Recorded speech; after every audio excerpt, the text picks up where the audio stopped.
नमस्कार साथियों, स्वागत है आपका अपने YouTube channel GS hub by DS sir में। तो कैसे हो आप लोग? उम्मीद करता हूँ आप सब अच्छे होंगे। साथी, आज की श्रृंखला में हम देखने वाले हैं टॉप 25 क्वेश्चन। कितने देखने वाले हैं साथी? टॉप 25 क्वेश्चन देखने वाले हैं। ठीक है। आज साथी आपको बता दें, आज आपका एसएससी जीडी का कोई एग्जाम नहीं हुआ है। ठीक है साथी, आज एसएससी जीडी का आपका एग्जाम नहीं हुआ है। इससे संबंधित मैंने पिछली क्लास में ही बताया था कि जिस दिन हमारा एसएससी जीडी का एग्जाम नहीं होगा उस दिन हम उससे संबंधित जो मोस्ट इंपॉर्टेंट क्वेश्चन होंगे, बार बार परीक्षा में पूछे जाएंगे, उनको हम देखने वाले होंगे। ठीक है। आज हम देखने वाले हैं टॉप 25 प्रश्न। ठीक है। लगभग उनसे संबंधित लगभग आपके 50 से 60 क्वेश्चन हो जाएंगे, क्योंकि हम ऑप्शन का भी एनालिसिस करते हैं। ठीक है।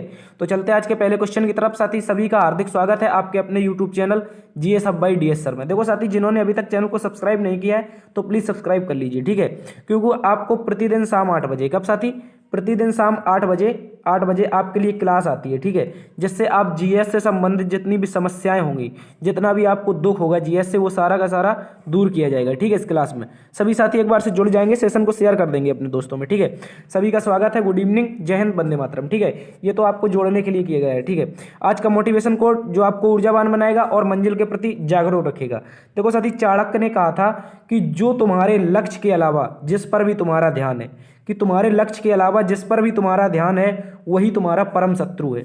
भले आपका कोई मित्री हो जाए, मैं ये नहीं कह रहा हूँ कि आप मित्री मत कीजिए, लेकिन आपके लक्ष्य के अलावा यदि आपका ध्यान आपकी मित्री पर है या आपके मित्र पर है, सभी दोस्तों से यानी कि भाइयों और बहनों सभी से कहना है। ठीक है। किसी की मित्री हो या किसी का मित्र, यदि लक्ष्य के अलावा आपका ध्यान इन पर जाता है तो आप उस लक्ष्य के प्रति जागरूक नहीं है। ठीक है। आप उस लक्ष्य से भटक रहे हैं। आपको सबसे पहले अपने लक्ष्य को प्राप्त करना है, उसके बाद आपको मित्री और मित्र तो मिल ही जाएंगे। ठीक है। तो आप टेंशन नहीं लेंगे, आप लक्ष्य के प्रति ध्यान रखेंगे। ठीक है। ये सब कुछ नहीं है, ये सब मोह माया है। ठीक है। कह रहा है तुम्हारे लक्ष्य के अलावा जिस पर भी तुम्हारा ध्यान है वही तुम्हारा परम शत्रु है। किसने कहा था? महान राजनीतिज्ञ चाणक्य ने कहा था। ठीक है। क्योंकि चाणक्य एक ऐसा व्यक्ति है जो अपने देश को बचाने के लिए अपने देश के ही राजा को मरवा सकता है। ठीक है। क्योंकि जिस वक्त घनानंद के दरबार में ये रहता था, जब आक्रमण किया गया इस सिकंदर के द्वारा, तो घनानंद अपने मद में चूर था, अपने उसमें मधुशाला में व्यस्त था। यानी कि कहने का मतलब वो दारू पीता रहता था और नृत्यांगनाओं में बिजी रहता था। लेकिन चाणक्य ने जब अपने देश को बचाने के लिए अपने देश के राजा को ही मरवा दिया था। तो आपको याद रखना है, अब आपके लक्ष्य के अलावा यदि कोई आपका, अपने देश के लिए आप जीते हैं। ठीक है। आपके लक्ष्य के अलावा यदि कोई आपका, जिस पर भी आपका ध्यान जा रहा है वो आपका परम शत्रु है, समझ लेना। एक देश का राजा भी परम शत्रु हो सकता है। ठीक है। चलते हैं इसी जोश और जुनून के साथ आज के पहले क्वेश्चन की तरफ। आज का पहला क्वेश्चन जो आपको देखो जल्दी से बताएंगे, जो आपके स्क्रीन पर ये रहा कि भारत के, क्या पूछा है साथी हमसे पूछा है जो आपके भारत के मुख्य न्यायाधीश जस्टिस यूयू ललित, भारत के मुख्य न्यायाधीश जस्टिस यूयू ललित के द्वारा अपने उत्तराधिकारी के रूप में किसका नाम की सिफारिश की गई? जल्दी से बताएंगे। जो आपके जस्टिस यूयू ललित थे, इनके द्वारा किसके नाम के उत्तराधिकारी के रूप में? देखो क्वेश्चन थोड़ा बड़ा है, पढ़ने में दिक्कत होगी, लेकिन आपका क्वेश्चन बहुत आसान है। ठीक है। क्वेश्चन बहुत आसान है, आपको इसमें दिक्कत नहीं होनी चाहिए। जो आपके जस्टिस यूयू ललित थे साथी, ये कौन थे? तो आपको याद रखना है, जस्टिस यूयू ललित थे आपके 49वें भारत के मुख्य न्यायाधीश। ठीक है। कितने? 49वें मुख्य न्यायाधीश थे और इनका कार्यकाल 74 दिनों तक चला था। कितने दिन तक? 74 दिन तक। ठीक है। ये 49वें भारत के मुख्य न्यायाधीश थे। इसके अलावा जब इन्होंने अपना त्याग, मतलब इनका पद खत्म हुआ, तो इन्होंने जस्टिस डीवाई चंद्रचूड़, किसके नाम की साथी? जस्टिस डीवाई चंद्रचूड़ के नाम की सिफारिश की थी। किससे?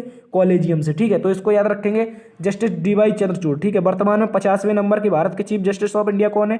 तो आपको याद रखना है, ये जस्टिस डीवाई चंद्रचूड़। ठीक है। ये मोस्ट इंपोर्टेंट क्वेश्चन है। यदि आपसे पूछ रहे साथी एनवी रमन्ना, तो आपको याद रखना है साथी, ये 47वें नंबर के, कौन से नंबर के? 47वें नंबर के कौन थे? ये आपके 47वें नंबर के, सॉरी माफी चाहेंगे, एनवी रमन्ना 47वें नहीं थे, एनवी रमन्ना आपके थे 48वें। ठीक है। 48वें नंबर के मुख्य न्यायाधीश थे। एनवी रमन्ना ने यूयू ललित को बनाया, यूयू ललित ने किसको बनाया? डीवाई चंद्रचूड़ को। और एनवी रमन्ना को किसने बनाया था? तो बताना 47वें नंबर के शरद अरविंद बोबड़े, एस.ए. बोबड़े, ये 47वें मुख्य न्यायाधीश थे। ठीक है। जो आपके एस.ए. बोबड़े दिख रहे हैं, ये आपके 47वें मुख्य न्यायाधीश थे। और 48वें कौन थे? एनवी रमन्ना थे। और 49वें आपके जस्टिस यूयू ललित। और वर्तमान में जो 50वें हैं, ये आपके कौन है? डीवाई चंद्रचूड़।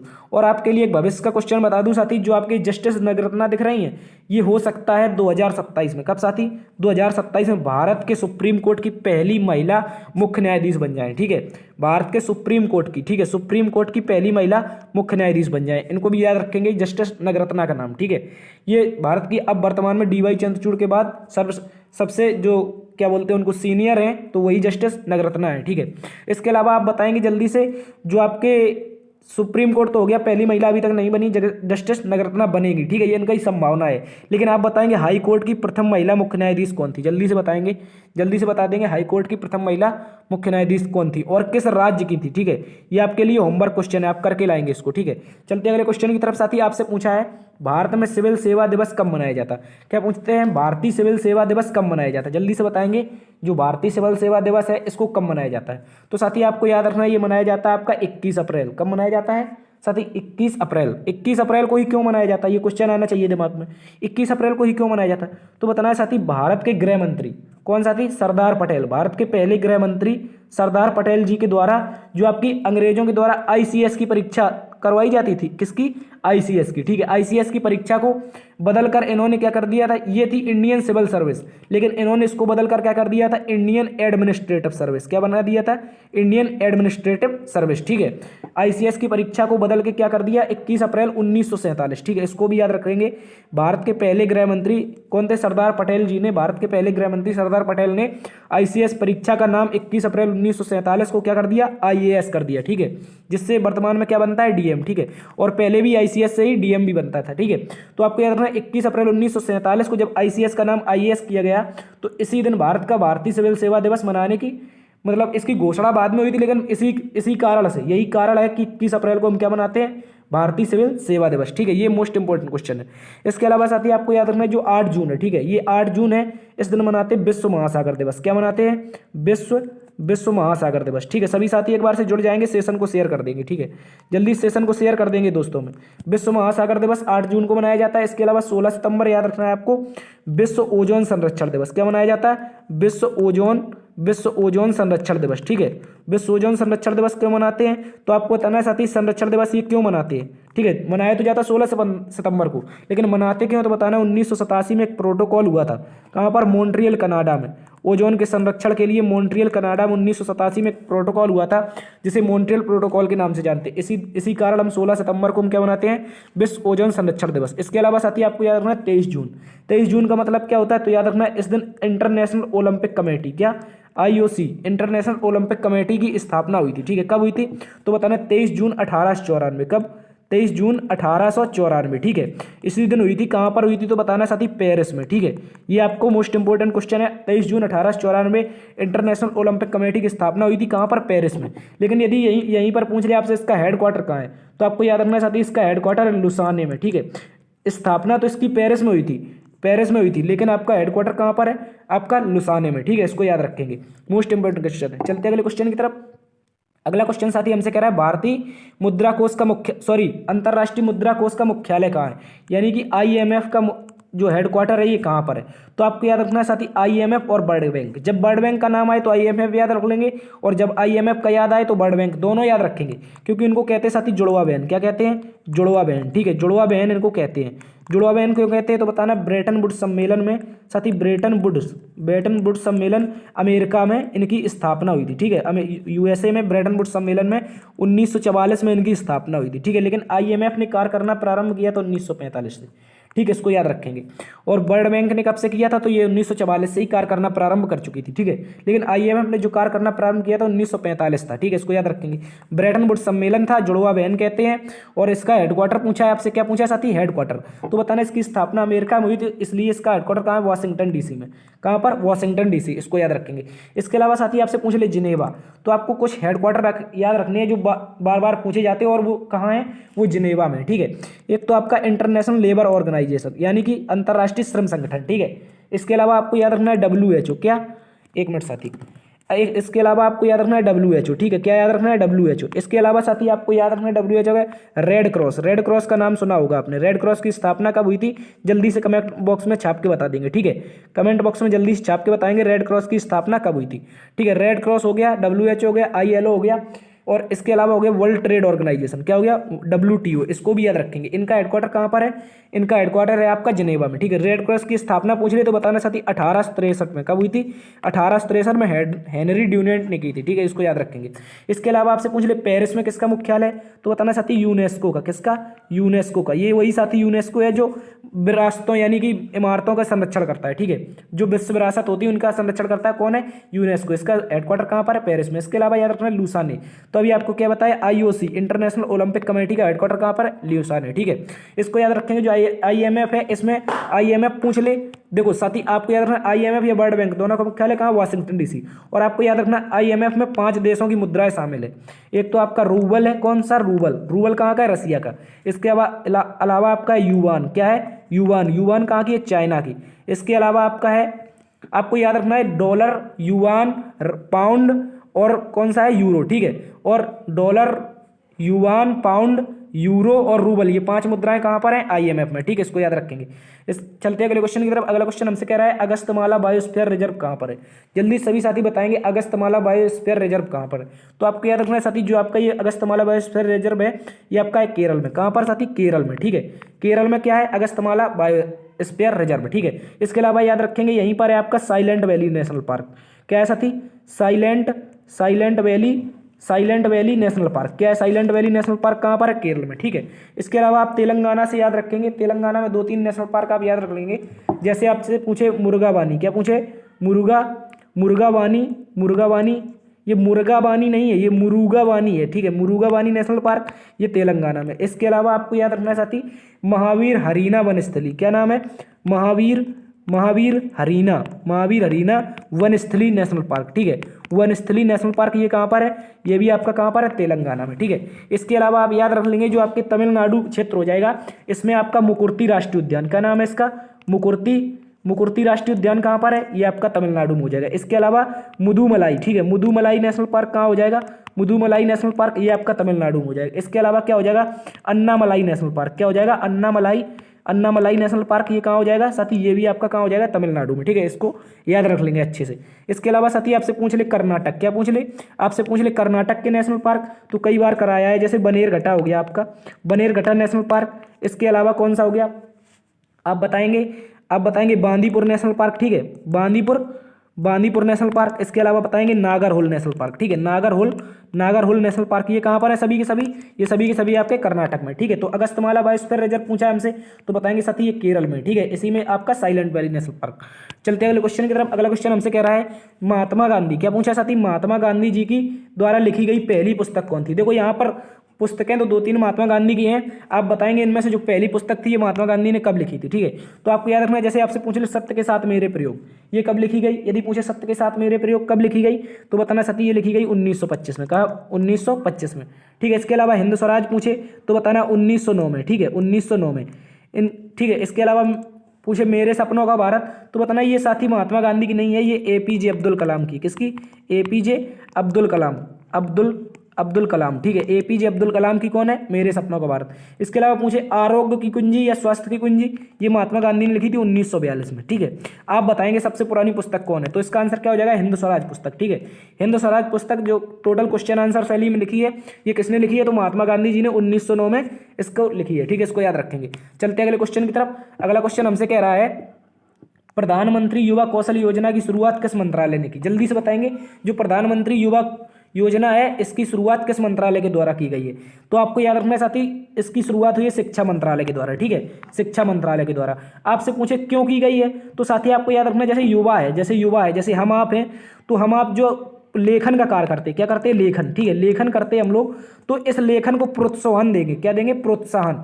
इस लेखन को प्रोत्साहन देने के लिए कुछ आर्थिक रूप से मदद की जाएगी, क्या की जाएगी, हमारी आर्थिक मदद की जाएगी, ठीक है। इस आर्थिक मदद के तहत क्या होगा, इससे हमें प्रोत्साहन मिलेगा, जिससे हम अच्छी बुक्स लिखेंगे, ठीक है। तो जो युवा लेखक हैं, युवा लेखक इसीलिए युवा योजना, ठीक है।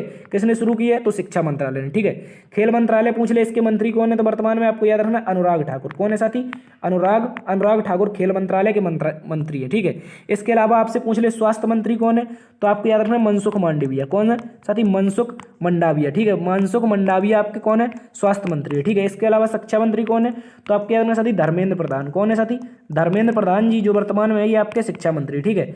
मानव संसाधन और विकास मंत्री कौन है? मानव संसाधन विकास मंत्री तो आपको याद रखना ये है स्मृति ईरानी। कौन है साथी? स्मृति ईरानी, ठीक है। इनको याद रखेंगे, स्मृति ईरानी, ठीक है। ये कौन है? मानव संसाधन विकास मंत्री। यदि पूछे प्रधानमंत्री युवा योजना किससे शुरू हुई? तो बताना शिक्षा मंत्रालय के द्वारा इसको शुरुआत हुई, ठीक है। ये मोस्ट इंपोर्टेंट क्वेश्चन है। चलते अगले क्वेश्चन की तरफ। अगला क्वेश्चन साथी हमसे कह रहा है निम्नलिखित में से किसने बंगाल के विभाजन को रद्द किया? क्या पूछा है? बंगाल के विभाजन को रद्द किया। देखो सबसे पहले क्वेश्चन यही बनता है कि बंगाल का विभाजन हुआ कब था? तो आपको याद रखना 1905 में। कब साथी? 1905 में बंगाल का विभाजन होता है लॉर्ड कर्जन के समय। किसके समय? कर्जन के समय, ठीक है। कर्जन के समय 1905 में क्या होता है? बंगाल का विभाजन होता है, ठीक है। इसी को रोकने के लिए 7 अगस्त, कब साथी? 7 अगस्त 1905 को, ठीक है। 1905 को क्या शुरू होता है? तो बताना स्वदेशी आंदोलन, ठीक है। स्वदेशी आंदोलन इसी को रोकने के लिए होता है, लेकिन ये असफल रहता है, ठीक है। इसके अलावा आपको पूछे बंगाल विभाजन की डेट कब घोषित की गई? घोषणा कब हुई? क्या पूछे? घोषणा यानी कि डेट घोषणा कब हुई इसके द्वारा, कर्जन के द्वारा? तो बताना ये हुई थी साथी 20 जुलाई को। कब? 20 जुलाई को। और यदि पूछे इसकी डेट रखी कब गई, इसका मतलब किस दिन बंगाल विभाजन होगा, तो आपको बताना है इस दिन रखी गई थी 16 अक्टूबर। कौन सी? 16 अक्टूबर। इसी के दिन हमने 16 अक्टूबर को क्या मनाया था? हिंदू मुस्लिम एकता दिवस मनाया था या रक्षाबंधन मनाया था, ठीक है। इसको याद रखेंगे। तो इसका आंसर क्या हो जाएगा? 1905 में बंगाल विभाजन हुआ, कर्जन के समय हुआ, और इसी को रोकने के लिए 7 अगस्त को हमने चलाया स्वदेशी आंदोलन, जो असफल रहा। और इसकी घोषणा कब हुई थी? 20 जुलाई को इसकी घोषणा हुई तथा इसकी डेट रखी गई थी 16 अक्टूबर, ठीक है। इसके अलावा आपसे पूछा क्या है? यहाँ पर पूछा है रद्द कब किए गए। तो आपको याद रखना 1911 में साथी इसको दिल्ली दरबार में, कब साथी? दिल्ली दरबार में इसको रद्द कर दिया। क्या कर दिया? रद्द कर दिया, ठीक है। दिल्ली दरबार में किसको? बंगाल विभाजन को रद्द कर दिया। कौन आया था? तो याद रखना जॉर्ज पंचम आया था। कौन आया था? जॉर्ज पंचम आया था और मैडम मेरी, इन दोनों ने दिल्ली दरबार आयोजित किया था, जिसके तहत क्या हुआ? बंगाल विभाजन रद्द हो गया, ठीक है। तो उस समय भारत का वायसराय कौन था? तो बताना भारत का वायसराय था होर्डिंग। कौन था साथी? होर्डिंग उस समय वायसराय था, ठीक है। तो होर्डिंग के द्वारा इसको क्या किया गया? रद्द किया गया, ठीक है। इसको भी अच्छे से याद रख लेंगे। यदि पूछे इरविन, तो आपको याद रखना 5 मार्च साथी, इससे एक क्वेश्चन बनता है वो मोस्ट इंपोर्टेंट। 5 मार्च 1931 को क्या हुआ था? गांधी इरविन समझौता हुआ था। क्या हुआ था? गांधी जी और इरविन के बीच क्या हुआ था? एक समझौता हुआ था, ठीक है। इसके अलावा आपको कर्जन याद रखना है, इसने बंगाल विभाजन करवाया था, ठीक है। इसके अलावा आपको याद रखना है चेम्सफोर्ड। तो आपको याद रखना है इसके समय आया था रॉलेक्ट एक्ट। क्या आया था? रॉलेक्ट एक्ट आया था। इसी के समय हुआ था जलियांवाला बाग हत्याकांड। और इसी से याद रखना है इसी के समय 1919 का अधिनियम आया था, ठीक है। 1919 का अधिनियम किसके समय आया था? तो बताना चेम्सफोर्ड के समय, ठीक है। और 1919 का ऐसा अधिनियम था जिसमें पहली बार प्रस्तावना जोड़ी गई थी। क्या जोड़ी गई थी? प्रस्तावना, ठीक है। प्रस्तावना जोड़ी गई थी, ठीक है। प्रस्तावना जोड़ी गई थी किस अधिनियम में पहली बार? तो बताना 1919 के, ठीक है। और जो 1935 का अधिनियम था, किसका? 1935 का, इसमें आपकी प्रस्तावना नहीं थी, ठीक है। 1919 के अधिनियम में क्या थी? आपकी प्रस्तावना थी, ठीक है। इसको याद रखेंगे। यदि पूछे किसने रद्द किया, तो बताना है साथी आपको होर्डिंग ने, ठीक है। चलते अगले क्वेश्चन की तरफ। अगला क्वेश्चन कह रहा है मुंबई में पहली सूती कपड़ा मिल की स्थापना किसने की? क्या पूछा है? मुंबई में पहली सूती कपड़ा मिल की स्थापना किसके द्वारा की गई? कब हुई थी? क्या हुई थी? तो बताना है आपको, बताना है साथी कब हुई थी? 1854 में, ठीक है। 1854 में मुंबई में पहली सूती कपड़ा मिल की स्थापना हुई। यदि पूछे 1872, तो बताना है पहली बार मेयो के शासनकाल में पहली बार जनगणना हुई। क्या हुई थी? पहली बार साथी क्या हुई? जनगणना हुई, ठीक है। जनगणना आपकी हुई पहली बार किसके शासनकाल में? मेयो के शासनकाल में। और वह कब हुई थी? 1872 में। लेकिन यह कैसी थी? क्रमबद्ध नहीं थी, 10 के आधार पर नहीं थी। 10 के आधार पर हुई थी। 1881 से शुरू हुई थी। किसका शासनकाल था? तो रिपन का शासनकाल था, ठीक है। इसको याद रखेंगे। इसके अलावा 74, तो बताना इस समय क्या हुआ था साथी? इस समय हुई थी कोलकाता में एक उच्च न्यायालय की स्थापना हुई थी। किसकी? उच्च न्यायालय की स्थापना कब हुई थी? कोलकाता में हुई थी 1874 में, ठीक है। कोलकाता में। कहाँ पर? कोलकाता में। यहाँ पर याद रखेंगे कोलकाता में आपके उच्च न्यायालय की स्थापना हुई थी 1874 में। इसके अलावा आपको याद रखना साथी इसका पहला जज था एलिजा एम्फे। कौन था? एलिजा एम्फे इसका पहला जज था, ठीक है। 1873 में क्या हुआ था? तो बताना इस दिन आया था इस साल आया था आपका रेगुलेटिंग एक्ट, ठीक है। रेगुलेटिंग एक्ट आया था और इसी एक्ट के तहत क्या हुई थी? कोलकाता में 1874 में आपकी हुई थी उच्च न्यायालय की स्थापना, ठीक है। इसका जज कौन था? पहला जज था एलिजा एम्फे, ठीक है। तो हमसे पूछा क्या है साथी? हमसे पूछा है कि आपसे कपड़ा मिल कहाँ पर खोला गया पहली बार? 1854 में। कहाँ खोला गया था? तो बताना है बम्बई में, ठीक है। बम्बई में पहली कपड़ा मिल खोली गई थी, ठीक है। इसको याद रखेंगे। चलते अगले क्वेश्चन की तरफ। अगला क्वेश्चन कह रहा है साथी जो आपके खिलजी और तुगलक शासकों ने सैन्य कमांडरों को क्षेत्रों का गवर्नर नियुक्त किया था। जो इन जैसे खिलजी था, एक तुगलक वंश था, इनके जो क्षेत्र आते थे इनके शासनकाल में, तो इनमें से कुछ इन्होंने कमांडर नियुक्त किए थे। और जो इन क्षेत्रों में कमांडर नियुक्त किए थे तो इन क्षेत्रों को किस नाम से जाना जाता था? जल्दी से बताएंगे किस नाम से जाना जाता? सामंत था, मुक्ति था, इक्तेदार था, एकता था? जल्दी से बताएंगे। ठीक है, जल्दी से बता देंगे। ठीक है, एक देखो आपको याद रखना है साथी, एकता। एकता का मतलब क्या होता है? एकता प्रथा किसने शुरू की थी? तो बताना इल्तुतमिश ने। किसने साथी? इल्तुतमिश ने क्या की थी? इसने एकता प्रथा की शुरुआत की थी। लेकिन यदि पूछे इसका अंत किसने किया, एकता प्रथा का समाप्त किसने किया, तो इसको समाप्त किया था अलाउद्दीन खिलजी ने। किसने? एके ने, अलाउद्दीन खिलजी ने इसको समाप्त किया। इसके अलावा आपको याद रखना है साथी, जो अलाउद्दीन खिलजी था, यह तुगलक वंश मान लो या खिलजी वंश मान लो, ये लोग जो अपने सैन्य कमांडर, जैसे आज हम सेनापति नियुक्त कर देते हैं, इस प्रकार से ये सैन्य कमांडर नियुक्त करते थे। और ये किस किस समय नियुक्त करते थे? तो बताना साथी, ये करते थे आपके उस समय जब नियुक्त कर दिए थे तो इनको क्या कहते थे? उन क्षेत्रों में, जिन क्षेत्रों में करते थे उन क्षेत्रों को कहते थे हम एकता। क्या कहते थे? एकता। ठीक है, एकता कहते थे। एकता का मतलब ये क्षेत्र संबंध था। लेकिन जो इल्तुतमिश ने शुरू किया था, वो जो सैनिक होते थे उनको भूमि का टुकड़ा दान में देता था। लेकिन ये दान में टुकड़ा नहीं देते थे, ये इस भूमि क्षेत्र का क्या करते थे? इस भूमि क्षेत्र में जिसमें सैनिक कमांडर नियुक्त करते थे उनको कहते थे एकता। ठीक है, और जो सैनिक कमांडर होता था वह होता था क्या? इक्तेदार। ठीक है, इसको भी याद रखेंगे। तो इसका आंसर क्या हो जाएगा हमारा? इसका आंसर हो जाएगा, क्षेत्रों को पूछा है यहाँ पर, क्षेत्रों को क्या कहा जाता था? एकता कहा जाता। ठीक है, और इक्तेदार कौन होता था? इसका रक्षक होता था। ठीक है, लेकिन जो आपका ज़्यादा आपको कंफ्यूज नहीं होना। ठीक है, इसको याद रखना है, क्षेत्रों को क्या कहते हैं? एकता। ठीक है, वरना आप कंफ्यूज हो जाएंगे, ज़्यादा बताएंगे। तो आपको याद रखना है, अगला क्वेश्चन आपसे पूछा है, बनारस में इनमें से किस राजा ने को 1781 में वॉरेन हेस्टिंग द्वारा गिरफ्तार किया गया? तो जल्दी से बताएंगे, जो आपका बनारस था, इनमें से किस राजा को 1781 में वॉरेन हेस्टिंग के द्वारा गिरफ्तार किया गया था? ठीक है, इसको याद रखेंगे। तो इसका आंसर था साथी चैत सिंह। क्या नाम था साथी? चैत सिंह। ठीक है, इसको ज़्यादा लोड नहीं लेना है, इस क्वेश्चन पे आप ज़्यादा ध्यान नहीं रखेंगे। ठीक है, ये क्वेश्चन कभी कभार पूछ लेता है इस प्रकार से एग्जाम में। चलते अगले क्वेश्चन की तरफ। अगला क्वेश्चन हमसे पूछा है, मुगल बादशाह अकबर की मृत्यु निम्नलिखित में से किस वर्ष हुई थी? जल्दी से बताएंगे, जो मुगल बादशाह था अकबर, इसकी मृत्यु किस वर्ष हुई थी? तो आपको याद रखना, इसकी मृत्यु हुई थी 1606 में। कब हुई थी साथी? 1606 में। और इसकी मृत्यु का कारण क्या था? इसको पेचिस हो गया था। क्या हो गया था? पेचिस। ठीक है, पेचिस के कारण इनकी क्या हो गई थी? मृत्यु हो गई थी। ठीक है, इसको भी याद रखेंगे। इसके अलावा आपको याद रखना है साथी, ये तो हो गया आपका 1606 में मृत्यु। यदि पूछे इसका जन्म कब हुआ था, अकबर का जन्म, तो आपको याद रखना है इसका जन्म हुआ था, कब हुआ था? इसका जन्म हुआ था आपका 1542 में। ठीक है, 1542 में इसका जन्म हुआ था। 1789 में क्या हुआ था साथी? याद रखना है, इसमें फ्रांस की क्रांति हुई थी। क्या हुई थी? फ्रांस की क्रांति हुई थी 1789 में। इसके अलावा 1789 में ही अमेरिका का संविधान बना था। ठीक है, इसको भी याद रखेंगे, अमेरिका का संविधान बना था। ठीक है, संविधान बना था। ठीक है, अमेरिका का। और फ्रांस की क्रांति 1789, इसी दिन संविधान भी बना था अमेरिका का, इसी समय। यदि पूछे इसकी मृत्यु कब हुई थी अकबर की? अकबर की मृत्यु हुई थी आपकी 1606 में। 1542 में इसका जन्म हुआ था। और अकबर के समकालीन कौन था? यदि पूछे अकबर के समकालीन कौन सा कवि था, इस प्रकार से क्वेश्चन पूछ लेता है, तो आप क्या रखना है? तुलसीदास जो थे, तुलसीदास। कौन थे? तुलसीदास। ये अकबर के समकालीन थे। ठीक है, इनको भी याद रखेंगे। चलते अगले क्वेश्चन की तरफ। अगला क्वेश्चन हमसे कहा है साथी, कृष्णदेव राय जिन्होंने 1509 से लेकर 1529 तक विजयनगर पर शासन किया, यह किस राजवंश से संबंधित थे? जल्दी से बताएंगे, कृष्णदेव राय किस राजवंश से संबंधित थे? तो आपको याद रखना है साथी, ये तुलुभ राजवंश से संबंधित थे। किससे? तुलुभ राजवंश से। ठीक है, कृष्णदेव राय की एक फेमस पुस्तक है। क्या है? इनकी एक फेमस पुस्तक है, इसका नाम है आमुक्त माल्यदा। क्या नाम है? आमुक्त माल्यदा इस पुस्तक का नाम है। ठीक है, माल्यदा इस पुस्तक का नाम है। और यह पुस्तक तेलुगु भाषा में लिखी गई। किस भाषा में? तेलुगु भाषा में। ठीक है, तेलुगु भाषा में यह पुस्तक लिखी गई है। सॉरी। इसके अलावा यदि पूछ ले कृष्णदेव राय, इनसे क्वेश्चन बनते हैं। कृष्णदेव राय के दरबार में रहते थे अष्टदिग्गज। क्या रहते थे साथी? अष्टदिग्गज किसके दरबार में रहते थे? तो आपको याद रखना है कृष्णदेव राय के। लेकिन यहाँ पर यदि पूछ ले अष्टप्रधान, क्या पूछ ले? अष्टप्रधान, तो बताना अष्टप्रधान रहते थे साथी शिवाजी के दरबार में। किसके? शिवाजी के दरबार में कौन रहता था? शिवाजी के दरबार में ये आपके अष्टप्रधान रहते। ठीक है, इनको भी याद रख लेंगे अच्छे से, ये भी मोस्ट इंपोर्टेंट क्वेश्चन है। इसके अलावा आपसे पूछे विजयनगर साम्राज्य की स्थापना कब हुई थी? तो बताना 1336 में हरिहर और बुक्का नाम के दो भाइयों ने। किसने? हरिहर और बुक्का नाम के दो भाइयों ने इसकी क्या की थी? स्थापना की थी। ठीक है, हरिहर और बुक्का ने इसकी स्थापना की थी। ठीक है, इसको भी याद रखेंगे। इसके अलावा आपसे अगला क्वेश्चन पूछा है, बंगाल टाइगर को किस वर्ष राष्ट्रीय पशु घोषित किया गया? जल्दी से बताएंगे, बंगाल टाइगर को किस वर्ष राष्ट्रीय पशु घोषित किया गया? ठीक है, इसको याद रखना है, आपको रखा गया था 1972 में। ठीक है, कब किया गया था? 1972 में, क्योंकि 1972 में आपका आया था टाइगर प्रोजेक्ट। ठीक है, टाइगर प्रोजेक्ट आया था। इस समय प्रधानमंत्री कौन थी? इस समय प्रधानमंत्री थी आपकी इंदिरा गांधी। ठीक है, इंदिरा गांधी। ठीक है, इसके अलावा 1963 पूछ ले तो बताना इस साल हमारा मोर क्या बना था? राष्ट्रीय पक्षी बना था। क्या बना था? मोर हमारा राष्ट्रीय पक्षी बना था। इसको भी याद रख लेंगे। ठीक है, इसको अच्छे से याद रख लेंगे। यदि साथी आपसे पूछ ले 2010, क्या पूछ ले 2010, तो आपको बताना इस साल हमारा हाथी जो है इसको विरासत पशु घोषित किया गया। कैसा विरासत पशु किसे घोषित किया गया था? हाथी को। ठीक है, इसको भी याद रखेंगे।